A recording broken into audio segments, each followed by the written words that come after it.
What is up, guys? This is ESPN 360.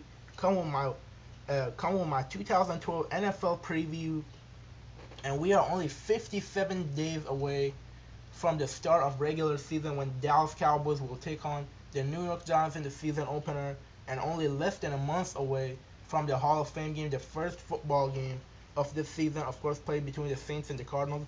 But we are here for our 2012 NFL preview. The first video of the 8 videos that are going to be coming up.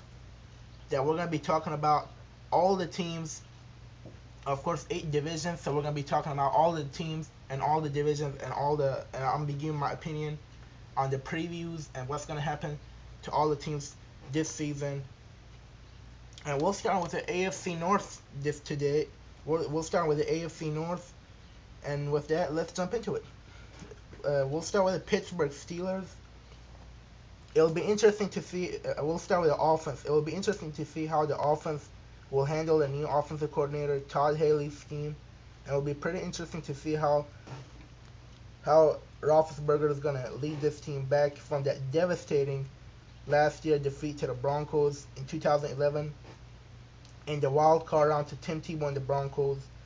Also, Hines Ward, as you remember, as you know, Hines Ward retired this offseason, so Big Ben will need big time to pick up the reins and really lead the team to the right direction, and it will be much easier, this year with better offensive line, thanks to those 2 tackles they drafted in Dave DeCastro of Nebraska and Mike Adams of Ohio State. Also, young guys like Antonio Brown and now with absent are Rashard Mendenhall this year. Isaac Redman have to step up this year, and Mike Wallace needs to stay consistent and provide that number 1 target for Big Ben to have good season. On defense, this team is still trying to get younger, but this should be not a worry because this defense has been a top 3 defense year in and year out because of guys like Polamalu making plays despite age, and James Harrison keep making plays and keep being dominant. I expect the Steelers to kind of have a down year this year. I expect them to finish third. We might see again the AFC North have 3 representatives this year at the playoffs because that is a competitive division, and I have the Steelers finishing third in a down year, unclear offense because Rashard Mendenhall being absent this year, and also Hines Ward retirement. I'm trusting Big Ben because during the years he's led that offense, and he needs to do it again this year if the Steelers are gonna have any shot. But unclear offense and aging defense is gonna really hurt the Steelers this year, so I expect them to finish third in AFC North. Then we'll go to the Baltimore Ravens. After Joe Flacco last year led them to AFC Championship game and took them 1 step away from Super Bowl appearance, Ravens fans should feel more comfortable that Flacco can lead this team to glory. Future Hall of Famer Ed Reed and Ray Lewis are on the brink of retiring, so it's gonna be up to Flacco this year to keep it going, keep being consistent, and lead him to a championship. And when you have a halfback in Ray Rice, who's been a consistent, dominant back year in and year out, it makes it much easier for a guy like Joe Flacco, and it takes a lot of weight off Joe Flacco's shoulders.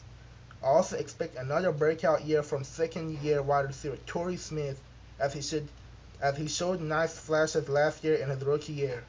Also, tight end Ed Dixon should have a nice year as well. The O-line has to keep getting better. Michael Orr has been one of the most consistent, and he needs to stay consistent to protect Flacco's blind side, and not being able to do that will make life much more difficult for Flacco this year. Defensively, just like Pittsburgh, this unit has been top 5 year in and year out, and it has to be the year for future Hall of Famers Ed Reed and Ray Lewis. Absent of Terrell Suggs will hurt, but Courtney Upshaw is more than ready to fill in the spot, and him and Haloti should be able to wreak havoc next year and keep that Baltimore defense dominant. This is gonna be another fantastic year for Flacco and crew, as I expect the Baltimore Ravens to finish first place this year in that tough AFC North division. Then we'll go to the Cincinnati Bengals. What a season it was last year for the Bengals, as the Andy Dalton, AJ Green rookie-to-rookie connection was born, and a playoff appearance was the Bengals' front office reward for a great draft last year. And this offense will keep getting better with the development of Andy Dalton and AJ Green.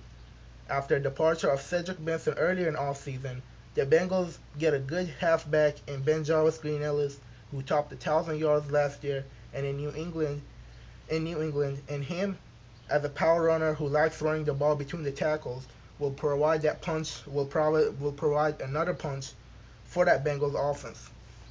Watch for Jermaine Gresham to have a solid year, and also tight end Jordan Shipley to flourish this year as well.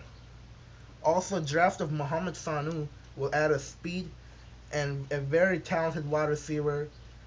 Also, the O-line will be improved this year because of the draft of Kevin Zeitler, tackle of Georgia. A very talented tackle out of Georgia, and Kevin Zeitler that'll improve that offensive line big time. And I also expect defensively this solid. They were last year a solid bunch on defense, and I expect them to keep improving and keep being like that. Guys like Ray Maluga, Geno Atkins, and Carlos Dunlap will keep improving and being consistent. Also, draft of Drake Kirkpatrick will definitely help the secondary. I expect the Bengals to have a solid year this year and finish the Ravens at second place. Then we'll wrap up the video with the Cleveland Browns.